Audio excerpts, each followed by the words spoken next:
Jonathan ben Uziel.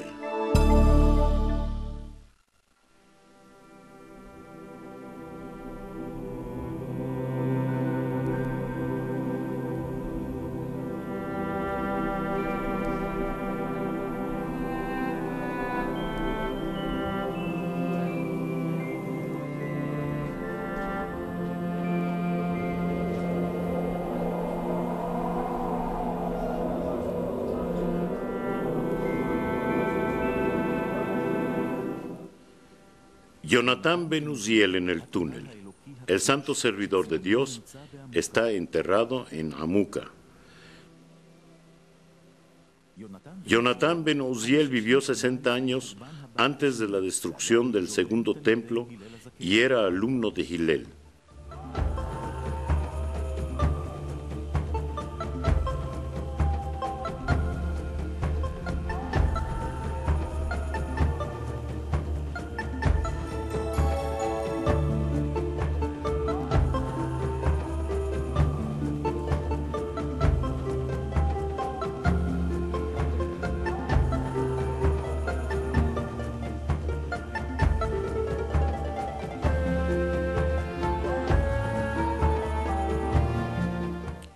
Hillel tenía 80 alumnos, de los cuales 30 tenían el mérito de recibir la inspiración del Espíritu Divino, como Moisés. Los otros 30 eran considerados como Yoshua, y los otros 20 restantes no eran excepcionalmente buenos ni malos. El mejor alumno de todos era Jonathan ben Uziel.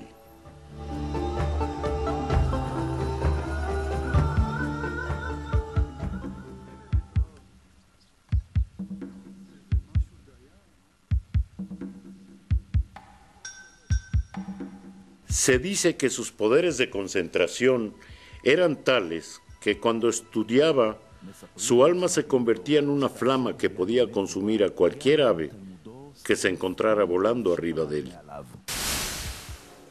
Jonathan ben Uziel tradujo los libros de los profetas, así como otras partes de las escrituras sagradas al arameo. De acuerdo a la tradición, la traducción le fue dada por los profetas Hagai, Zaharía y Malají. También se dice que cuando comenzó a traducir, la tierra de Israel fue sacudida por el sonido de 400 cuernos y una voz celestial preguntó: ¿quién es el que está descubriendo todos mis secretos a los seres humanos? Entonces Jonathan ben Uziel se levantó y dijo: soy yo, y lo estoy haciendo porque quiero evitar disputas en el pueblo de Israel. La gente que viene aquí representa a toda la población, religiosos, no religiosos, gente de los kibutzim. Recientemente han venido muchas personas de los kibutzim, aquellos que se encuentran muy alejados de la religión y piensan realmente que sus hijos y sus hijas se van a casar. Todos vienen a decir sus plegarias. Parece que la salvación se está acercando. La tumba de Jonathan ben Uziel se encuentra en Amuca, cerca de Safed. Desde el siglo XI se menciona su tumba en Amuca. Todas las antiguas descripciones coinciden en mencionar un árbol alto y esbelto junto a la tumba. A pesar de su grandeza, el Talmud no explica rasgos de su personalidad.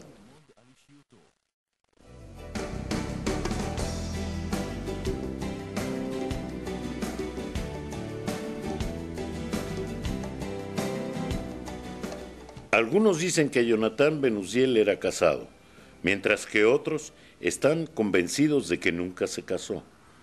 Lo que sí se sabe es que nunca tuvo hijos, y a través de los años, su tumba se ha convertido en una inspiración para aquellos que buscan una pareja en la vida o que no han sido bendecidos con hijos.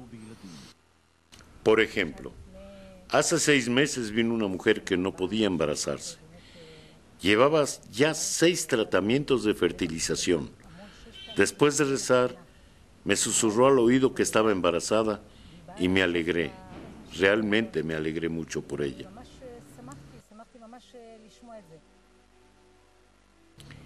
Historias de los milagros y las maravillas que han ocurrido como resultado de una plegaria y de la necesidad de un corazón sensible en la tumba de Jonatán ben Uziel han atraído a miles de hombres y mujeres buscando asistencia divina aspirando a casarse.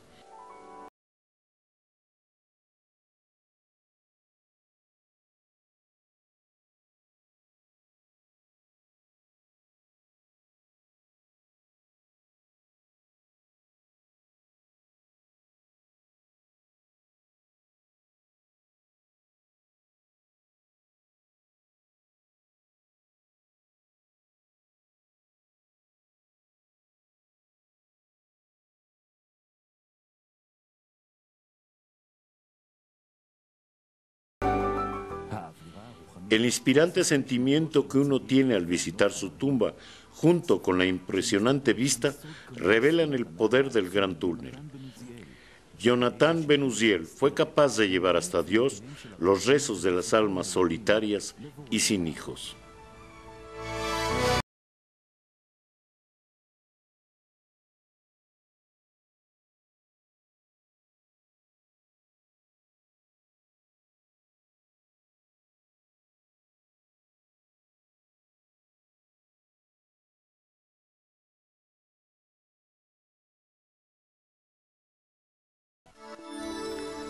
Rabbi Meir Baal HaNes.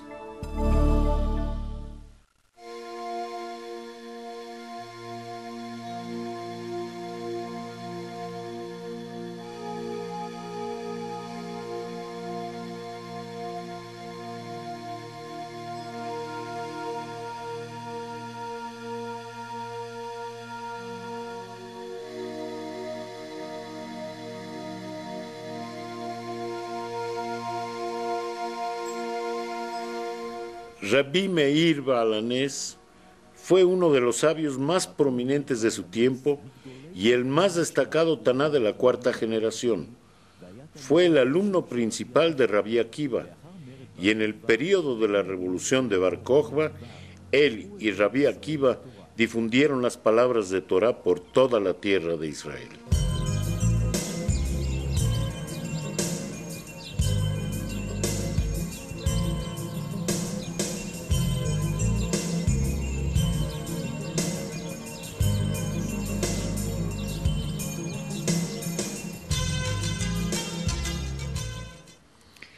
Rabbi Meir sobresalió en ambos estudios, tanto en Alajá, la ley, como en Agadá, las leyendas del Talmud. Torá está por encima de todo, decía él. La Torá educa y eleva al hombre a un nivel superior en sus acciones y refina sus rasgos de carácter. Y refiriéndose a sus virtudes, aquí tenemos una historia.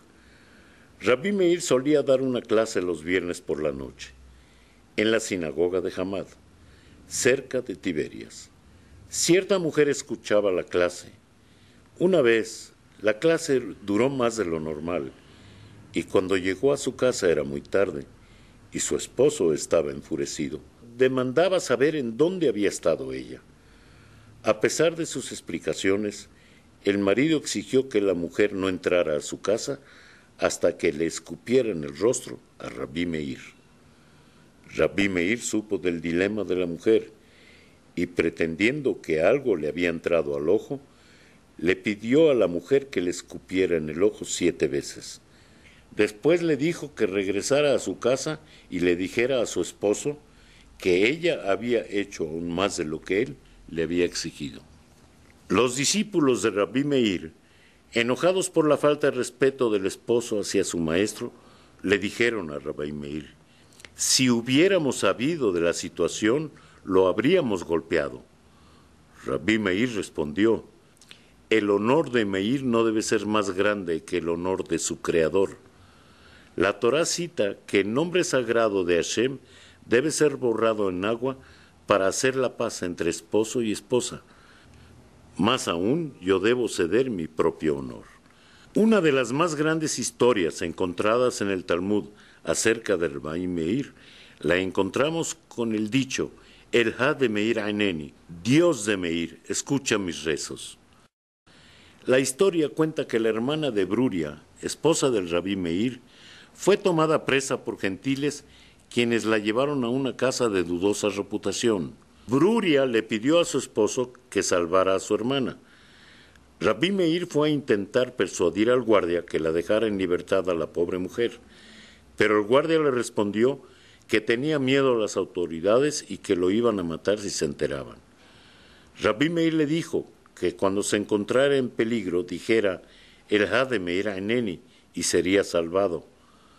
Rabí Meir convenció al guardia y éste dejó a la mujer en libertad. Después el guardia fue capturado y sentenciado a morir en la horca. Cuando lo trajeron para colgarlo, recordó lo que Rabí Meir le había dicho y dijo: el Ha de Meir Aineni, y fue súbitamente dejado en libertad. Durante muchos años la tumba de Rabí Meir consistió en un solo pilar de piedra para recordarnos que Rabí Meir fue enterrado de pie para darle la bienvenida al Mashiach. Después se construyeron otros 2 pilares alrededor de su tumba. En 1867, el nuevo monumento se construyó, el cual permanece hasta nuestros días. Los sabios de Tiberias dicen que en Tu B'Shvat de 5627 comenzaron a construir la santa estructura que tenemos ahora, en donde los 2 pilares estaban uno al lado del otro. Se decidió transferir los 2 pilares junto a la tumba. Trabajaron durante horas intentando remover los pilares y pudieron transferir solo uno junto a la tumba. Era un trabajo extremadamente difícil. Se juntaron para poder solucionar su problema y finalmente, con gran pesar, decidieron posponer su trabajo para el día siguiente. De repente, uno de los pilares se levantó en el aire y salió hacia el otro pilar. El suelo tembló y la gente escapó en todas direcciones. Después reinó el silencio. Los 2 pilares estaban uno del lado del otro, como si estuvieran pegados. Todos aplaudieron y bailaron llenos de alegría por el milagro que acababan de presenciar. Este testimonio fue firmado por 5 rabinos sefaradíes de Tiberias. Rabí Meir Balanés fue bendecido con un regalo especial. Uno de los cabalistas, Rabí Jacob Shaltí el Niño, escribió: ¿por qué Rabí Meir ameritó tener tantas criptas hechas a su nombre? La respuesta es que Hashem ama a aquellos a quienes le dan al pueblo de Israel el beneficio de la duda, como lo hizo Rabí Meir Balanés.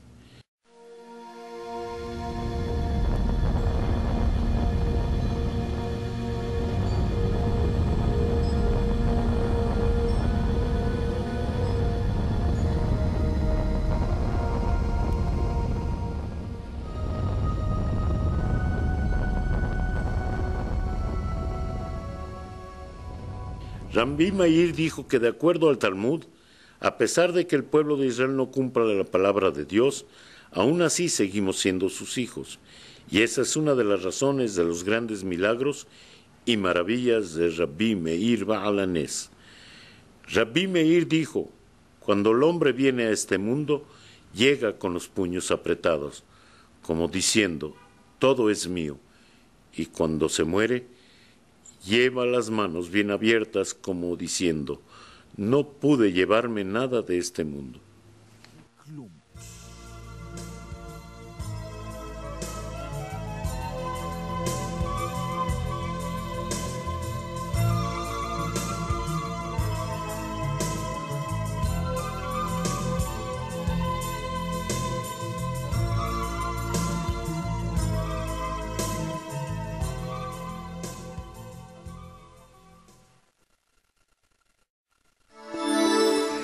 Rachel Imenu.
Y así dijo el Señor: una voz se escuchó en Ramá, lamentos y lloros amargos, Rachel llorando por sus hijos.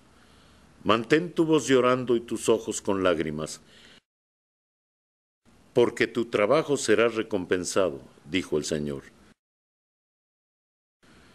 Los sabios alabaron mucho a Rachel, nuestra matriarca.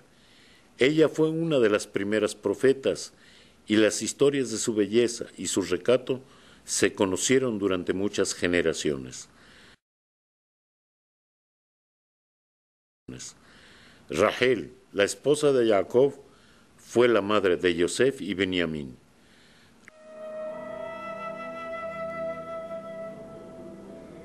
Rachel no fue enterrada junto a los patriarcas.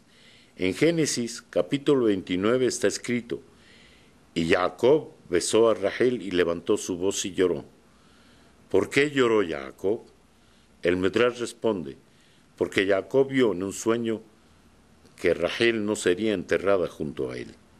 Rachel Imenu está enterrada a un lado del camino, en un lugar solitario, no con los demás.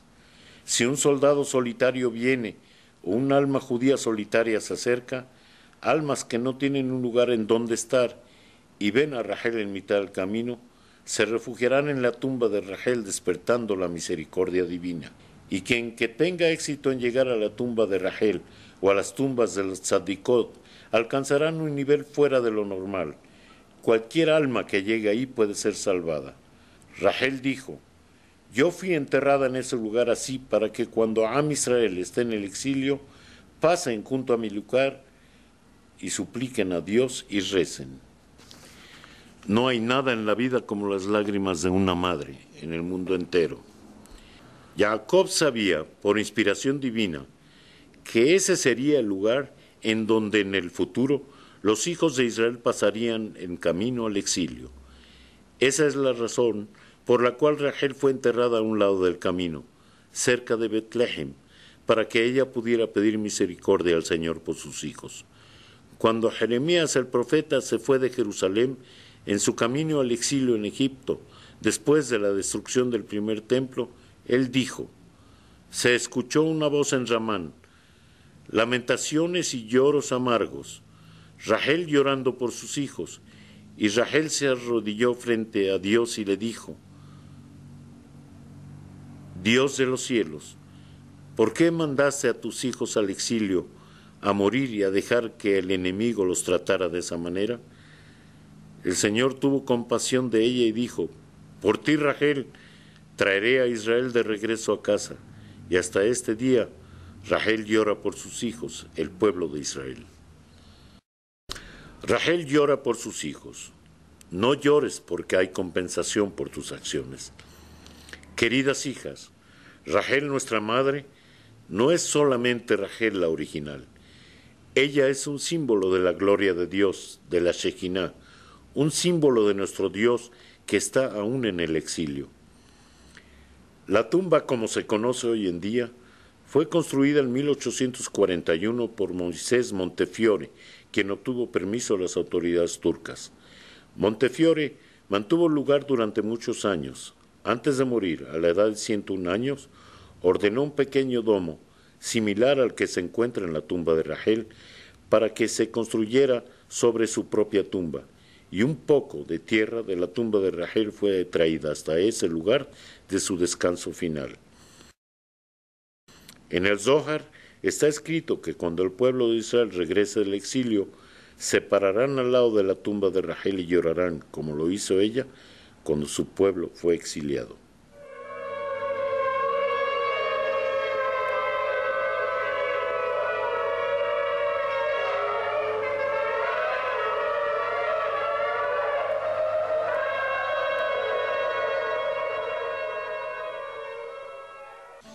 Muro de los Lamentos.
Los sabios interpretaron el verso del Cantar de los Cantares, Shir Hashirim. Aquí nos encontramos parados detrás del muro, como refiriéndose al muro de los lamentos o el muro occidental. Dios prometió que nunca será destruido y que el Espíritu de Dios llenará ese lugar eternamente.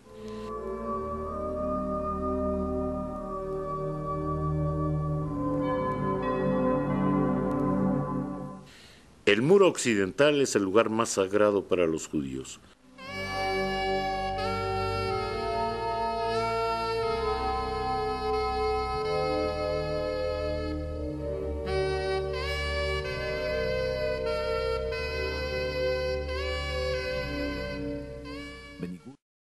Contrario a las creencias de estos días, el muro occidental no es una parte del templo mismo, sino una parte de la muralla que rodeaba el templo. Es el último vestigio del templo destruido.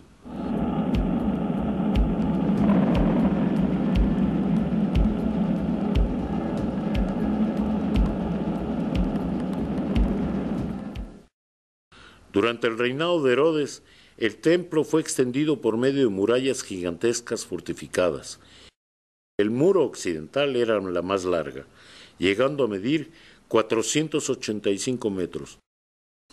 Ahora solo quedan 60 metros que forman el muro occidental. El muro occidental se construyó de enormes rocas que pesaban 2 toneladas. Algunas llegaban a pesar 50 o 100 toneladas.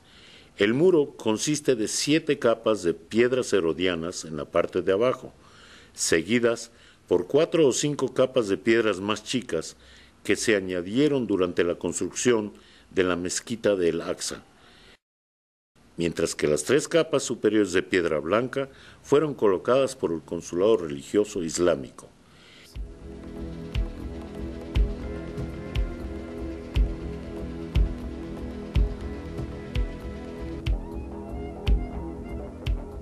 El muro occidental ha sido un punto de atracción para los judíos hasta el día de hoy. A través de sus rezos, canciones, sueños, literatura, ceremonias y leyendas.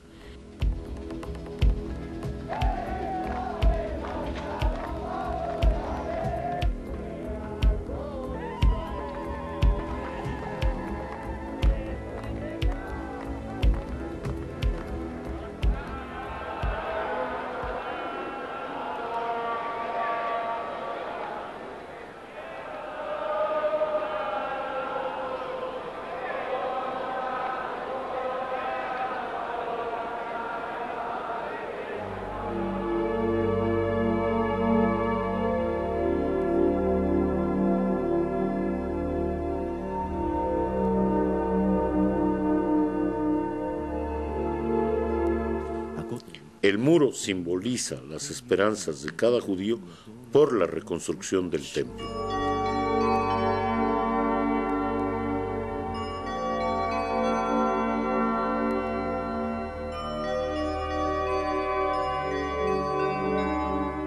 Durante 19 años y 9 días, el muro fue desconectado del pueblo judío, languideciendo bajo el mandato del reinado Hashamai de Jordania. En el día 29 de Iyar, el muro occidental fue liberado y miles de judíos corrieron hacia el muro para expresar sus emociones. Desde ese momento al muro jamás lo han dejado solo. Rezos y alegres festividades son llevadas a cabo ahí durante todo el día. La bendición de los sacerdotes, evento masivo que tiene lugar aquí, es una experiencia especial, altamente espiritual y poderosa. 3 veces al año deberán presentarse todos sus hombres ante el Señor su Dios en el lugar que Él escogerá, en la fiesta de las Matzot, o en la fiesta de Shavuot, o en la fiesta de Sukkot, y no deberán presentarse ante el Señor con las manos vacías. Le hice un pedido a Dios, a quien busco: sentarme en la casa de Dios todos los días de mi vida, andar por los caminos placenteros de Dios y meditar en su santuario.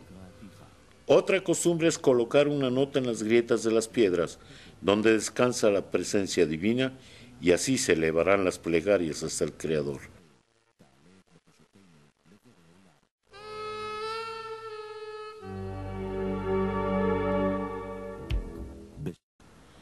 Cuando el Señor trajo el fuego a su palacio y arrojó su furia hacia los árboles y piedras del templo, las aves se dieron cuenta de que el nido de la presencia divina estaba ardiendo. Volaron inmediatamente a traer agua y tierra en sus picos para poder extinguir las llamas. Sin embargo, sus picos eran muy pequeños y solamente fueron capaces de salvar una pared, conocida hoy en día para todos como el muro occidental.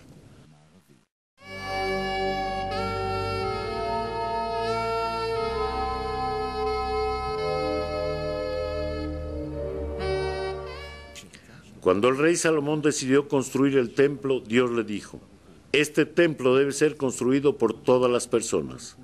El rey Salomón juntó a la gente y repartió el trabajo. El muro oriental será construido por gente rica. Los nobles quedarían encargados de las paredes sur y norte, los techos y los pilares. Los sacerdotes construirán el arco sagrado y el santuario del interior, y el resto del trabajo será realizado por los levitas. Y el muro occidental quedaría para ser construido por la gente pobre.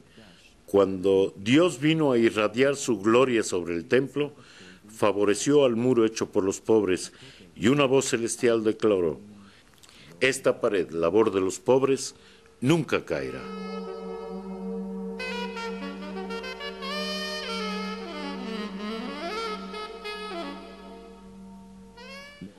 Y la presencia divina descansa eternamente sobre ese muro.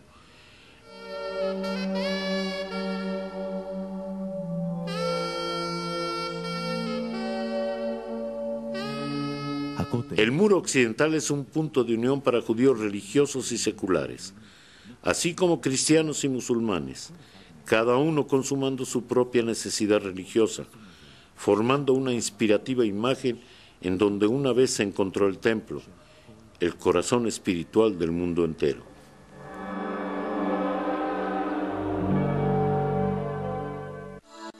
Shmuel Anabí.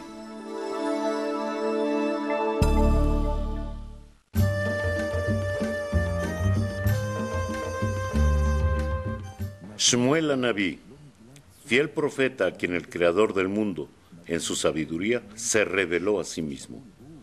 Un profeta escogido a quien su madre consagró como ministro del Señor. Creció conociendo a su gente e Israel lo conoció a él. Desde su palacio, Dios lo llamó desde las alturas: Shmuel, Shmuel. La voz celestial bajó a decirle a todo el mundo: en los días que vienen, un profeta se levantará aquí. Su nombre será Shmuel. El profeta Shmuel representa un punto crucial en la historia. Él fue el último juez y el primer profeta.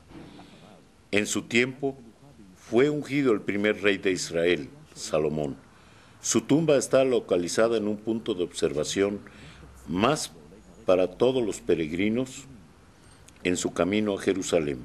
Aquí estuvieron David y Shmuel observando Jerusalén, y el Señor les mostró el lugar exacto en donde sería construido el templo en el futuro.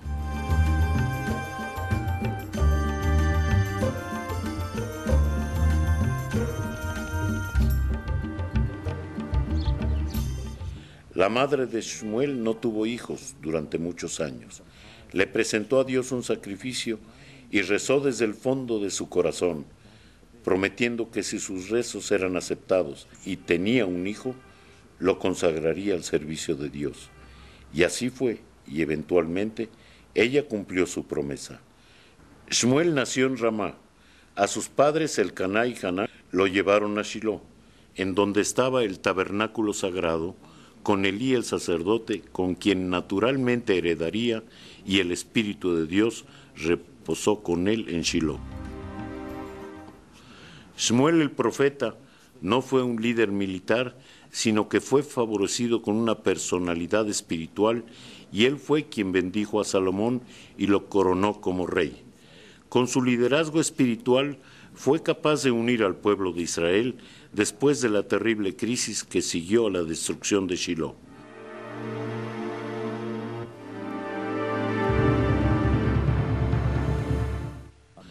El acto más dramático relacionado con el profeta Shmuel fue la unción de David en secreto, en el apogeo de la disputa entre el profeta Shmuel y Salomón.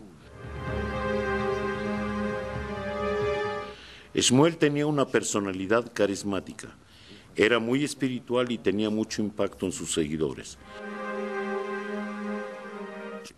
El profeta Shmuel murió a la edad de 52 años y todo Israel se juntó para llorarle y lo enterraron en su casa en Ramá.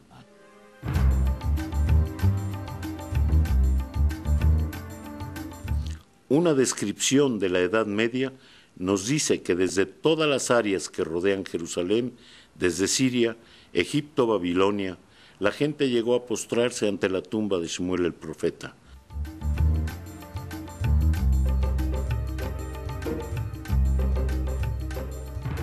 Durante muchos siglos hubo una sinagoga allí, pero con el paso del tiempo los árabes la convirtieron en una mezquita. Durante la Guerra de los 6 días, en el 28 de Iyar, el día de la muerte de Shmuel,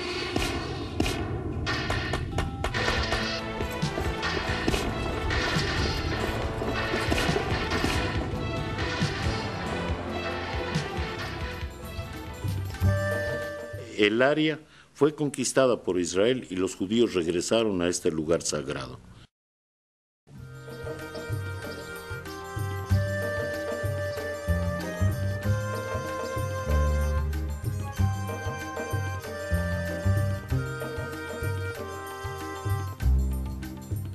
En tiempos de miseria y sufrimiento, gente de todo el mundo viene a rezar y a meditar a este sagrado lugar, buscando la bendición de Shmuel y su consuelo. De acuerdo al rabí Obadiah Bartenura, se dice que muchas mujeres sin hijos se embarazaron y muchas personas con enfermedades se curaron por haber rezado en la tumba del profeta Shmuel.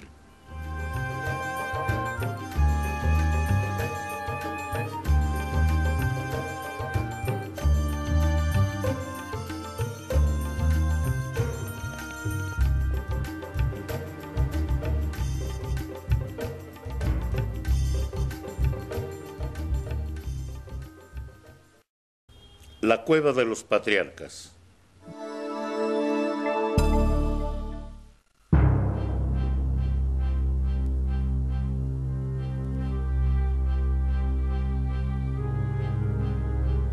De acuerdo a las Escrituras, Abraham, nuestro padre, vio una luz del cielo que salía desde la cueva, y esa es la razón por la cual compró la cueva y todo el campo que la rodeaba. Él insistió en pagarlo con plata para que fuera una transacción legítima. Y así es como fue adquirido el primer Estado judío en Israel.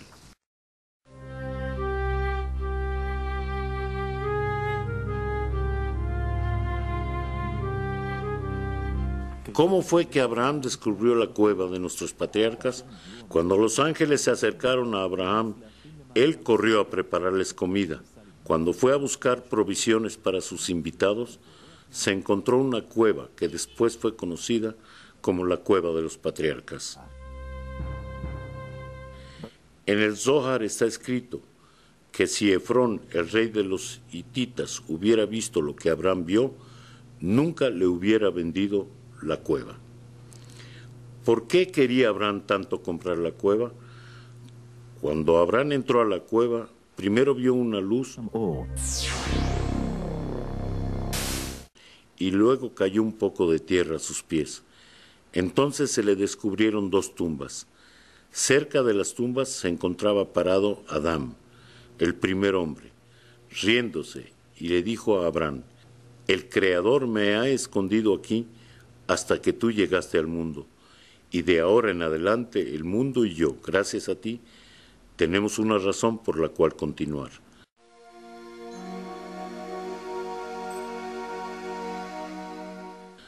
Cuando Abraham llegó a la cueva a enterrar a Sará, Adán y Javá se levantaron y reclamaron que no querían permanecer enterrados ahí. Dijeron: es un deshonor para nosotros estar enterrados en el mismo lugar que unos tzadikim como Sara y tú. Nosotros ya hemos pecado y ya ha sido suficiente.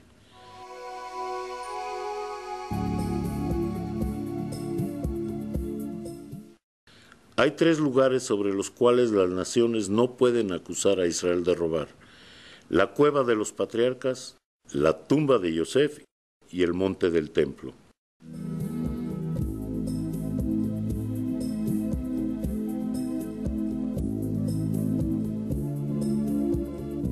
La cueva de los patriarcas también es llamada la tumba de las parejas, ya que parejas fueron enterradas ahí.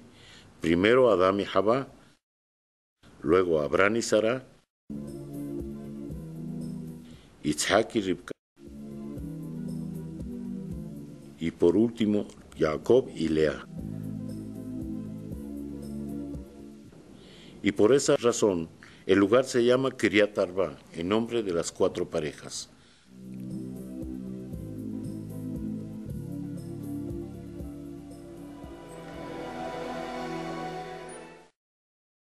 Abraham fue el primer patriarca del pueblo de Israel.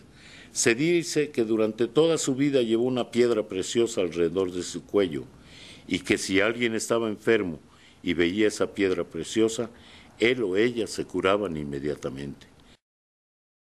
El día de su muerte fue un día de luto para todos, y los jefes de todas las naciones se levantaron y lloraron por la pérdida de su líder, un hombre con todas las virtudes. Cuando Abraham murió, Dios tomó la piedra y la colgó en el sol, y desde ese momento brilla sobre todo el mundo.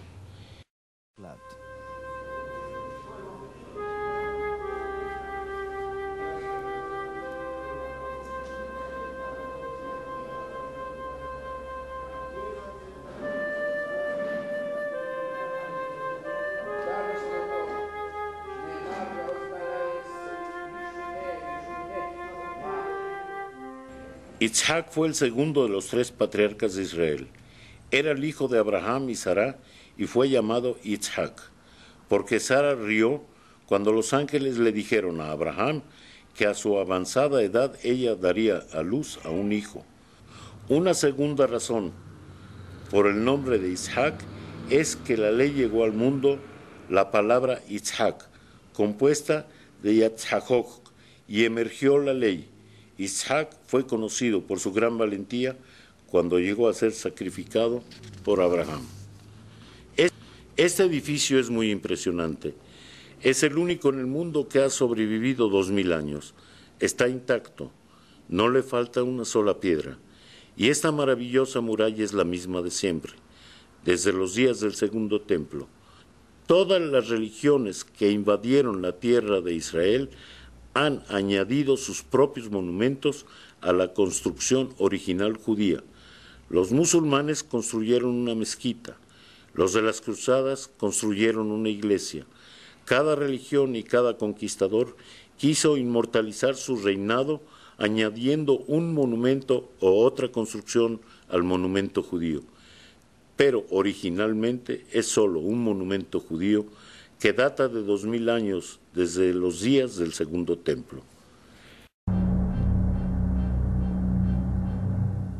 La tradición dice que esta es la entrada a la cueva de los patriarcas, en donde los patriarcas y las matriarcas de nuestro pueblo descansan en paz, y conecta la parte superior de la cueva con la inferior. Jacob es el tercer patriarca de Israel, hijo de Isaac y nieto de Abraham. Cuando estaba a punto de morir, llamó a sus hijos a su lado para revelarles los eventos futuros de la era mesiánica, pero el Espíritu de Dios lo abandonó y Jacob temió que a sus hijos les faltara fe. Entonces sus hijos, quienes fueron los padres de las 12 tribus de Israel, le dijeron: Shema Israel, Hashem es nuestro Dios, Hashem es uno. Y desde entonces, cuando el pueblo de Israel reza, dicen así: Shema Israel, escucha, oh Israel, tú eres nuestro Padre. En la cueva de los patriarcas, de la misma forma en la que tú nos ordenaste, somos ordenados por el Señor. Hashem es nuestro Dios, Hashem es uno. Aquí viene gente de todos los estratos sociales. Durante el mes pasado he estado viniendo cada noche a las 3 de la madrugada y veo a la gente ir y venir desde las 3 o las 3:30 de la mañana hasta las 10 de la noche. Vienen personas de todo el país. También gente de fuera del país vienen acá. Lea, la esposa de Jacob, era la hija mayor de Labán, el arameo hermano de Ribca, quien era la madre de Jacob. Es intrigante cómo pudo ser posible que hijas como Rachel y Lea pudieron haber nacido de un padre que era conocido como tramposo y mentiroso, y que abusó tanto de Jacob. La respuesta la encontramos en el Salmo, como una rosa entre las espinas. Una rosa crece hermosa, pero rodeada de espinas, por lo tanto es difícil de alcanzar. En 1266, a los judíos y a los musulmanes se les prohibió entrar a la cueva. A los peregrinos cristianos se les autorizó llegar hasta el 7º peldaño de la parte sureste del monumento, en donde había una pequeña grieta en la muralla y desde ahí podían rezarle a los patriarcas. A los judíos se les autorizó llegar hasta el 7º escalón de la parte noroeste de la cueva. Rabbi Moshe Aharon Sheikh, uno de los discípulos del Ari, dijo una vez que el nombre de Hebrón, originado por el hecho de que la cueva está conectada con el mundo superior, es la entrada al paraíso. De acuerdo con el Zohar, todas las Neshamot van a subir por el camino de la cueva de los patriarcas. A través de la puerta al Gan Eden, según el Zohar, también todas las tefilot suben desde aquí. Y esa es la razón por la cual la mayoría de los rezos comienzan con una bendición a los patriarcas. Baruch atah Hashem Elokeinu, Elokei Abotenu, Elokei Abraham, Elokei Yitzhak, Elokei Jacob.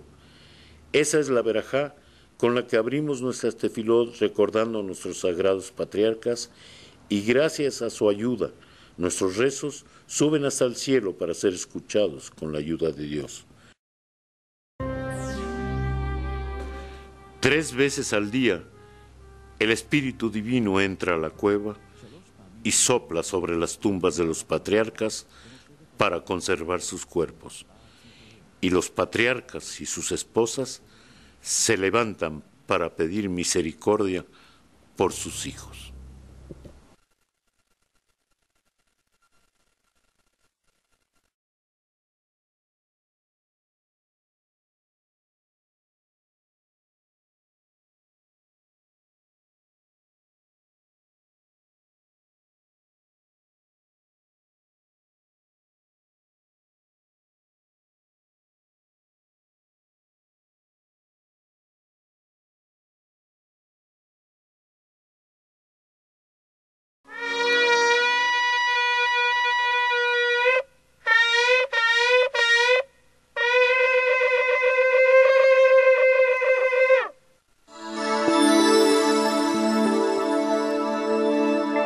El rey David.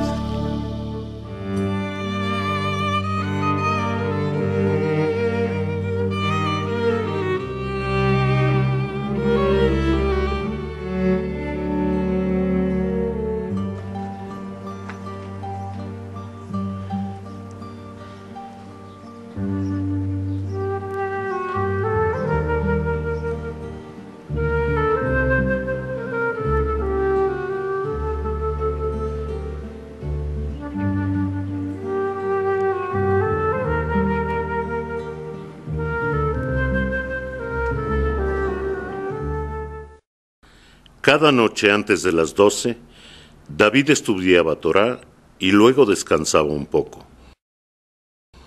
Un violín colgaba de su cama y exactamente a la medianoche, una luna del norte soplaba sobre sus cuerdas y lo despertaba, para que se levantara inmediatamente a estudiar Torá hasta la madrugada. El rey David nació en Betlehem. A su padre, Ishai ben Obed, fue el segundo rey de Israel, en Judá. Fue el rey de Judá en Hebrón durante 7 años y medio. Después de la conquista de Jerusalén, fundó su capital en la ciudad y reinó durante 33 años.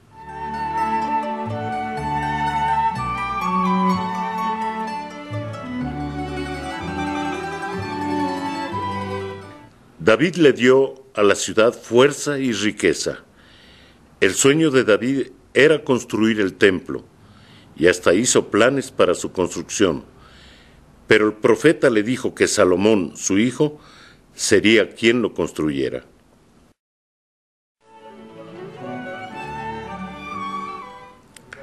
David Amelech. Todos sabemos que él es el Mashiach del pueblo de Israel. Cada día rezamos por la llegada del rey David para el reinado del rey.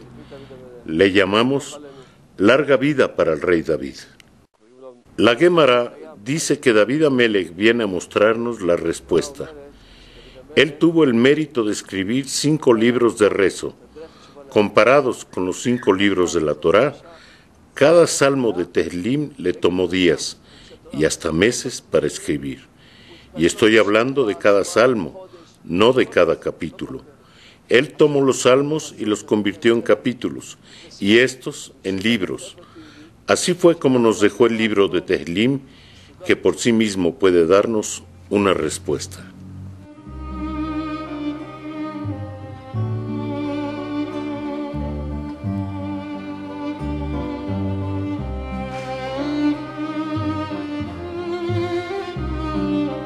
El rey David murió a la edad de 70 años y nos dejó el libro de los Salmos.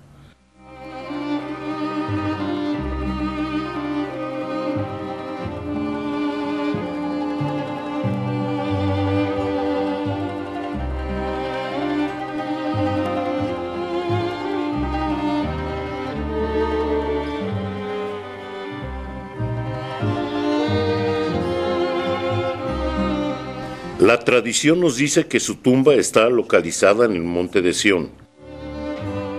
Este lugar permanece siendo sagrado también para los cristianos.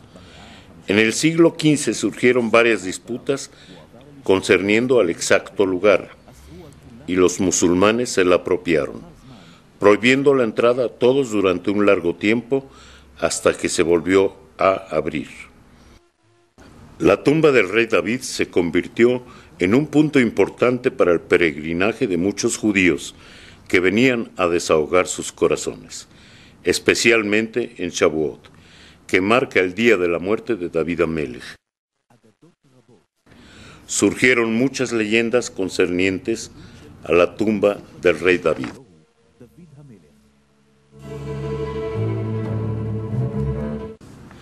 El libro es muy poderoso. Es el libro más famoso del mundo.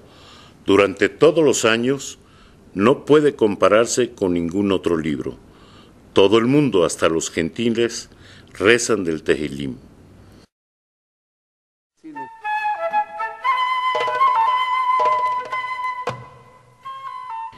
Bendito es el hombre que no sigue el consejo de los malvados. Y David le dijo al Señor: Que todas mis canciones y alabanzas sean eternamente cantadas en todas las casas de rezo y de estudio. Si un hombre reza con melodías y canciones, si alguien viene y te canta una canción, te eleva y te inspira, es algo bueno para ti y te sientes listo para aceptarlo. Y si el rey es alabado con canciones, es maravilloso. Está dicho que los portones de las lágrimas nunca se cierran, pero las canciones y la alegría son mucho más elevadas que las lágrimas. ¿Por qué? Porque las lágrimas aún tienen que pasar por otras puertas, pero las canciones y las melodías ya no tienen más puertas que pasar. Suben directo hasta Dios sin nada que detenga su camino. Cuando David terminó de escribir el libro de los Salmos, le dijo el Señor: Mi Señor, ¿acaso existe alguna criatura en tu mundo que te alabe y te cante como yo lo hago? Entonces se le acercó una rana y le dijo: No seas tan vanidoso, David. Yo canto y alabo mucho más que tú. David le dijo al Señor: Mi Señor, he escuchado a gente preguntar: ¿cuándo morirá este viejo hombre para que su hijo Salomón pueda reinar y construir el templo? Y Dios le respondió: Prefiero un día de tu estudio de Torá más que los miles de sacrificios que tu hijo Salomón me va a presentar. El Midrash dice que David era un pastor y en muy poco tiempo se convirtió en rey de Israel. La gente solía preguntar: ¿acaso un pastor se convirtió en rey? Y David respondía: ¿están sorprendidos? También yo. Y la presencia divina respondió: esta es la palabra de Dios.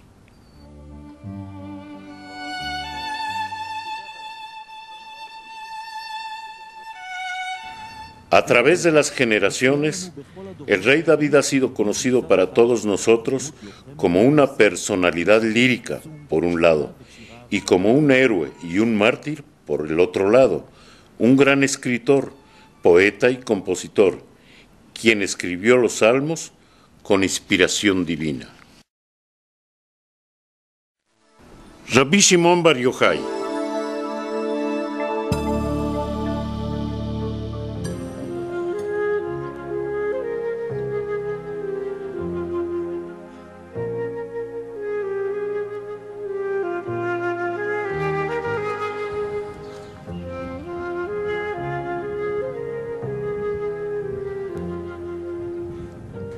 Rabbi Shimon Bar Yochai, autor del Zohar, solía vivir aquí en este recluido lugar con su hijo.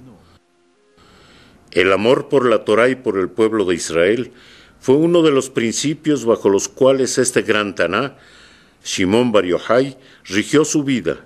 Murió el 18 de Iyar, o Lag BaOmer, el cual se convirtió en un día de grandes festividades como tributo a su memoria. Rabbi Shimon Bar Yochai fue uno de los alumnos de Rabbi Akiva.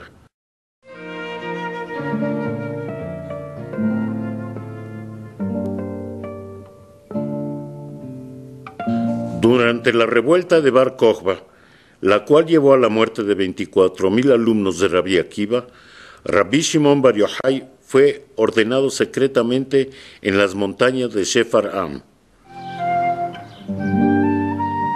Rabbi Shimon Bar Yochai fue conocido por sus grandes actos espirituales, como el establecimiento de la yeshiva en Sidón. Él era uno de los miembros de la alta corte rabínica judía, el Sanedrín, y enseñó Torá. Rabbi Yehudá Hanasí fue uno de sus discípulos.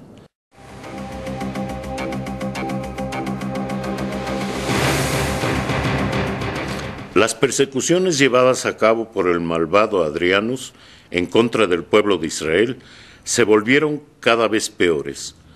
La cruel muerte de Rabbi Akiva en manos de los romanos llevaron a Rabbi Shimon a decir acerca de los romanos que mueran todos ellos, y por esas palabras fue constantemente perseguido por el imperio. Antes de escapar, Rabbi Shimon encontró refugio con su hijo en la yeshiva. Después escaparon hacia el monte Mirón, en donde permanecieron 13 años escondidos en una cueva. Comían algarrobo y bebían del manantial que estaba cerca de la cueva. Para conservar sus ropas, solían quitárselas y se quedaban todo el día enterrados en la tierra. A la hora de los rezos se vestían. Así permanecieron aislados durante 12 años, hasta que una voz celestial vino a decirles que el emperador había muerto y que la orden de aprehensión hacia ellos ya no existía. Solo entonces Rabbi Shimon Bar Yochai y su hijo abandonaron la cueva. Rabbi Shimon Bar Yochai fue un estudioso conocido por sus milagros y maravillas. Era un hombre recto. Hasta tuvo éxito aboliendo el malvado decreto romano. Y fue uno de los líderes espirituales en el mundo de la Kabbalah y del misticismo. El libro del Zohar, publicado en el siglo XIII, se dice que fue escrito por Rabbi Shimon Bar Yochai. De hecho, él fue la fuente de la Kabbalah y le fue dado el título de Tanás sagrado.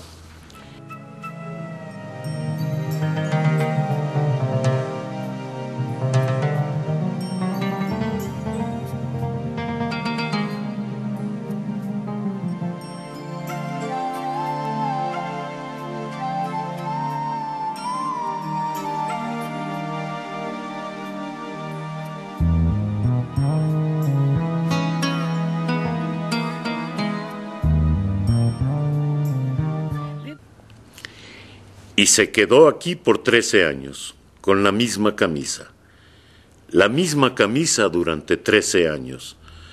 Se alimentaba de algarrobo y agua. Hombres malvados vinieron a matarlos, y entonces salió un gran fuego, y los malvados tuvieron que huir.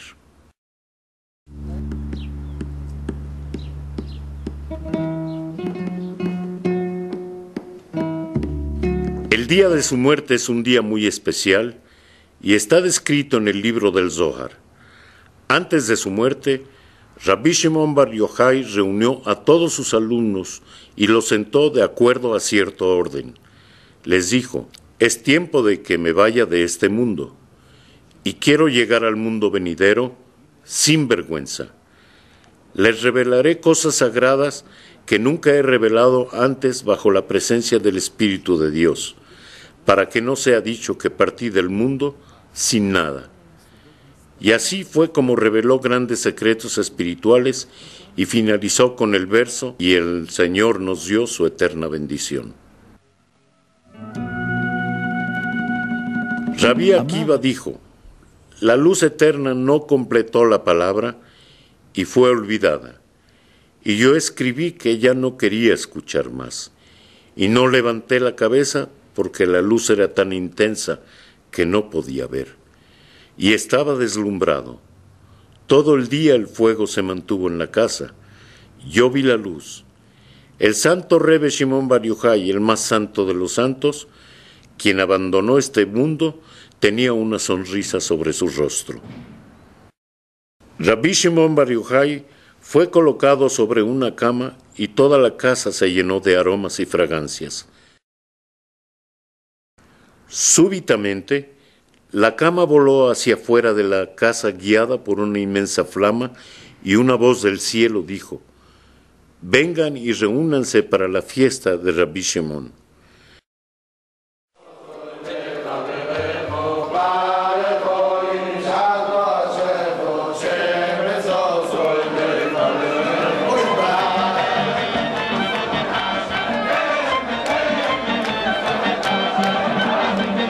La festividad en memoria de Rabbi Shimon Bar Yochai es acompañada por una maravillosa procesión de músicos de todo tipo y de canciones alabando al Hombre Santo, llegando a su clímax cuando se encienden 2 antorchas en el techo del túnel.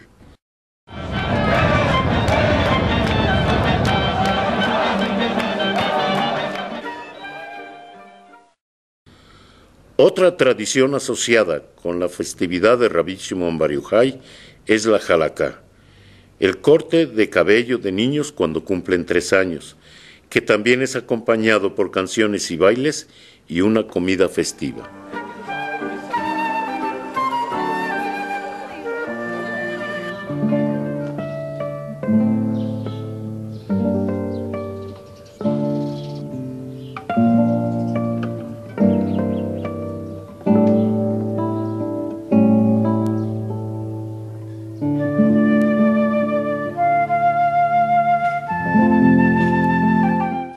Y estas festividades finalizan con una intensa plegaria y la lectura de los salmos.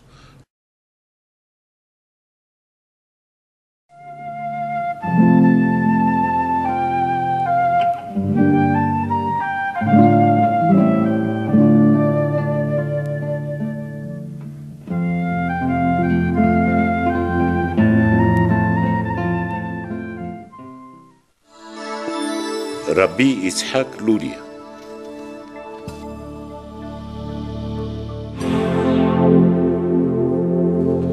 Todo el pueblo de Israel son una entidad, y cada individuo de Israel es un alma.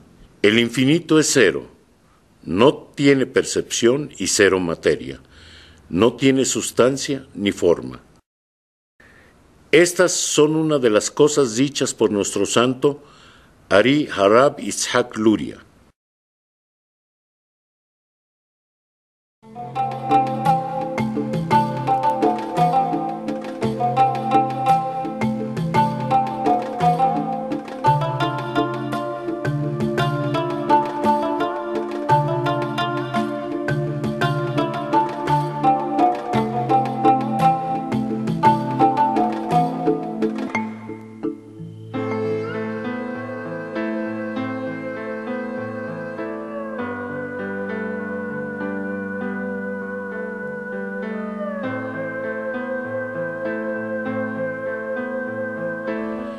Él era la cabeza de los cabalistas posteriores y el fundador del estudio metódico cabalístico que lleva su nombre.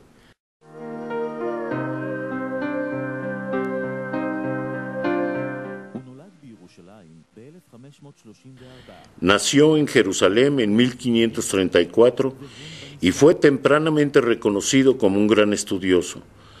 Tanto en las esferas exóticas de la Torá como las esotéricas, un hombre con regalos espirituales y extraños poderes, fue admirado por todos, y todos le rendían un gran respeto. En su libro Etz Hayim, o El Árbol de la Vida, Rabbi Haim Vital escribió sobre el Ari. Contaría un poco de sus actos y de sus maravillas que he visto con mis ojos. Era muy sabio en la Mishnah y en el Talmud, en las obras de la creación y en las especulaciones místicas del carruaje divino, y en el lenguaje de las aves y de los ángeles, y hablaba con los espíritus, y podía ver el alma cuando ésta salía del cuerpo. Ese era el santo Ari. Cuando el Ari era un niño pequeño, su padre murió, y se mudó con su madre a Egipto, donde asistió a la escuela de Rabbi David Ben Zimra.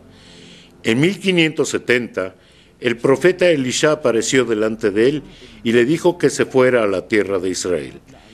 El Ari llegó a Safed y estudió ahí con el Ramak, Rabbi Moshe Cordovero, quien antes de su muerte dijo: «Hay un hombre entre ustedes que deberá ocupar mi lugar y quien los iluminará con la sabiduría de la Kabbalah. Y aunque parezca que difiere de mí, no es así».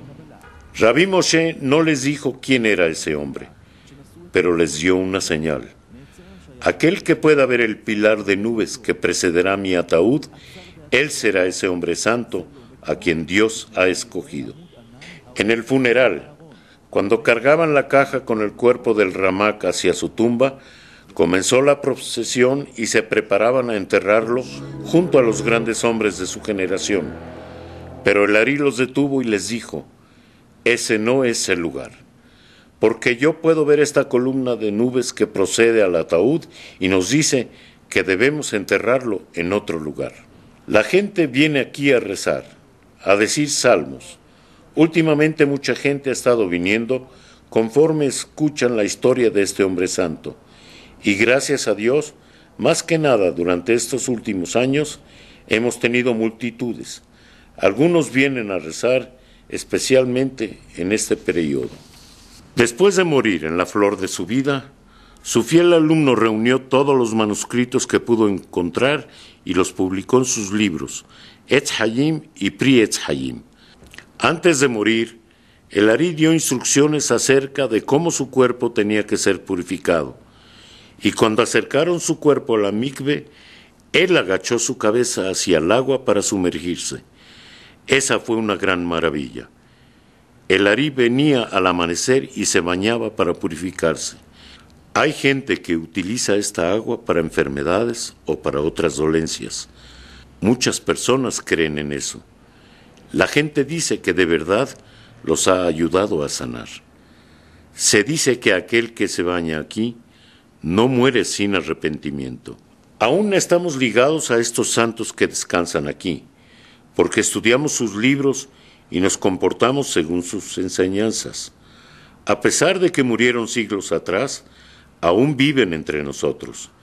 Están en nuestras almas cada día, cada noche y cada momento los recordamos. Estudiamos sus libros y educamos a nuestros hijos a vivir como ellos lo hacían.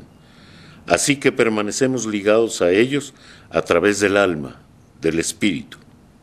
Está escrito que los hombres santos son más grandes después de su muerte que lo que fueron en vida.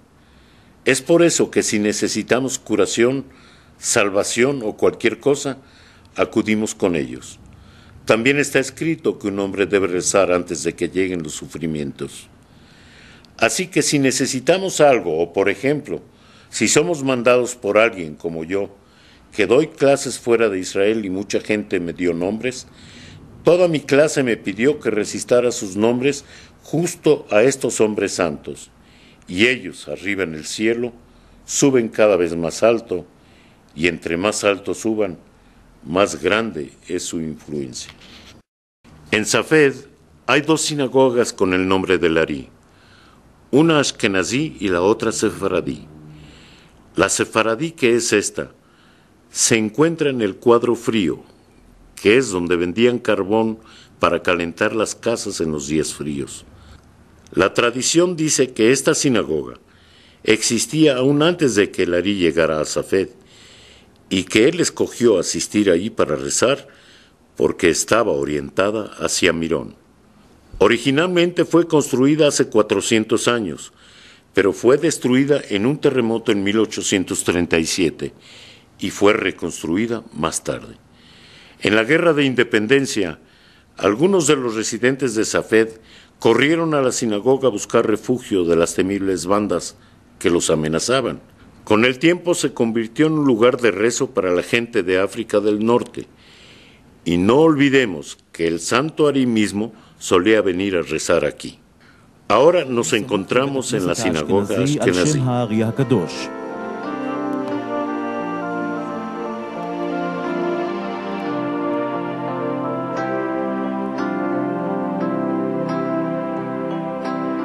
Un gran milagro ocurrió aquí, que tiene que ver con la pequeña grieta que se encuentra en el podio de madera enfrente de la entrada. Un día durante la Guerra de Independencia, una granada cayó en el patio de la sinagoga y explotó. Pedazos de metal volaron hacia adentro, al mismo tiempo que un hombre que se encontraba rezando agachó su cabeza y un pedazo de metal voló exactamente por el lugar en donde había estado su cabeza un instante antes y se estrelló contra el podio. Hablemos de providencia. La sinagoga original fue destruida en 1837 en un terremoto y fue reconstruida y reinaugurada en 1940.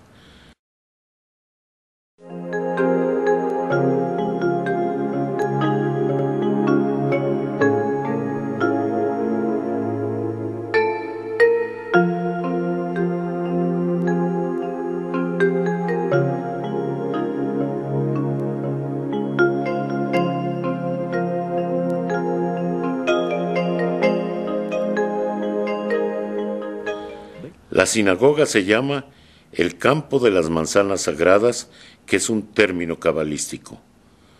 La gente solía rezar con el Ari en la sinagoga sefaradí y luego salían a recibir el Shabbat aquí, en este campo.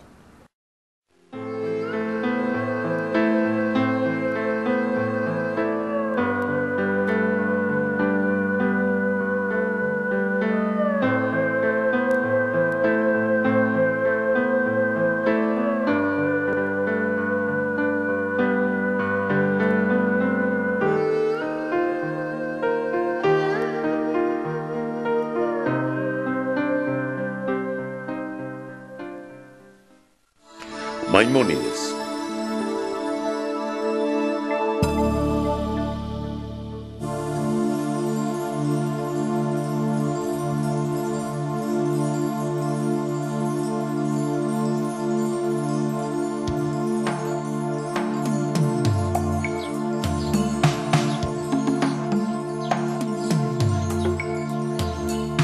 Maimónides nació en Córdoba, España, la noche de Pesaj de 1138.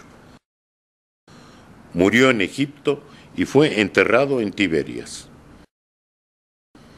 Era un gran hombre que dominaba una enorme variedad de temas, de acuerdo al dicho popular. Desde Moisés hasta Moisés no hubo nadie como Moisés. Él era un líder y la más grande autoridad rabínica, un prominente filósofo, científico y médico. Su padre, Rabí Maimón ben Yosef, fue un dayán en Córdoba, y él le preparó el camino a Maimónides para que estudiara Torá, matemáticas, astronomía y filosofía. En 1148, España fue conquistada por los extremistas y los judíos no tenían otra opción más que convertirse al islamismo o abandonar el país. La mayoría de la comunidad judía, incluyendo a la familia de Maimónides, huyeron dejando atrás un glorioso pasado. No sé si se dieron cuenta, a la entrada de la tumba de Maimónides hay 14 columnas. Cada una corresponde a los nombres de los libros que él escribió. Una de las series de libros escritas por Maimónides, llamada Mishneh Torah o Yad Hazaká, consiste en 14 áreas, en donde se abarcan todas las áreas de la vida con las que trata la Torá. Su libro filosófico, Moreh Nevukhim, combina a la ciencia con la fe. Causó gran controversia entre el pueblo de Israel, especialmente entre la comunidad askenazí, ya que sus pensamientos parecían tener un origen dudoso y por lo tanto eran peligrosos para los líderes de la Torá de esos días.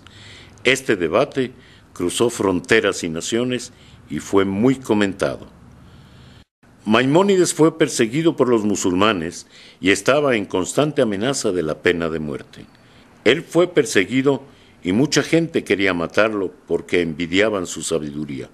Él pudo sobrepasar todas esas persecuciones y encontró un lugar donde esconderse para poder sentarse a escribir. Una noche, en 1165, Maimónides y su familia desaparecieron y se fueron a Israel, pero fueron forzados a irse de ahí debido a las cruzadas. En 1177 ocurrió una tragedia. En uno de sus viajes, el hermano de Maimónides, quien era un mercader que cruzaba los mares, se ahogó en su barco y todas las pertenencias de la familia se perdieron en el fondo del mar. La familia quedó sin nada. Y Maimónides, quien era conocido como médico, comenzó a trabajar para poder alimentar a su familia.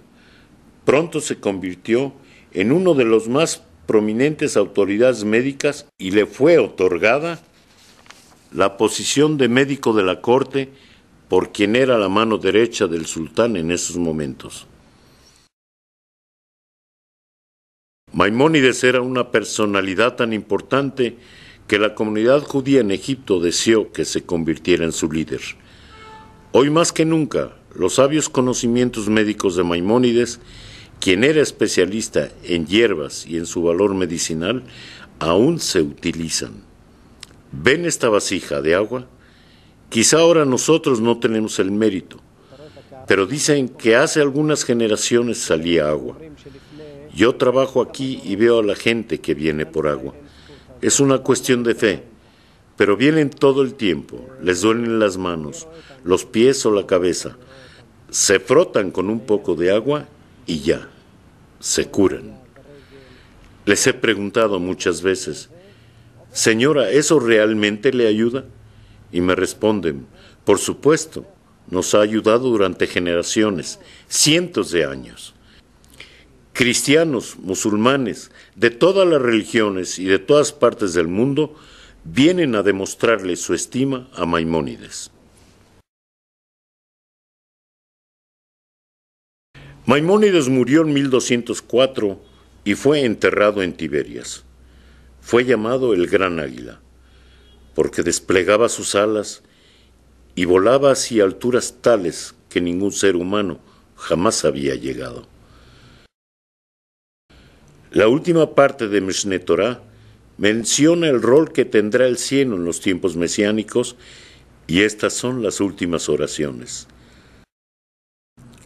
Los sabios y los profetas no están ahí para conquistar al mundo, ni para atacar a los gentiles, ni para gobernar sobre otras personas, ni para comer y beber y festejar, sino para ver dentro de la Torá y su sabiduría. En esos tiempos no habrá hambre, no habrá guerra, envidia ni competencias, porque habrá abundancia. Todas las cosas buenas habrá en abundancia, y solamente la palabra de Dios nos guiará. Por eso, el pueblo de Israel será sabio con los conocimientos de cosas inexplicables y adquirirán sabiduría del Creador tanto como es humanamente posible.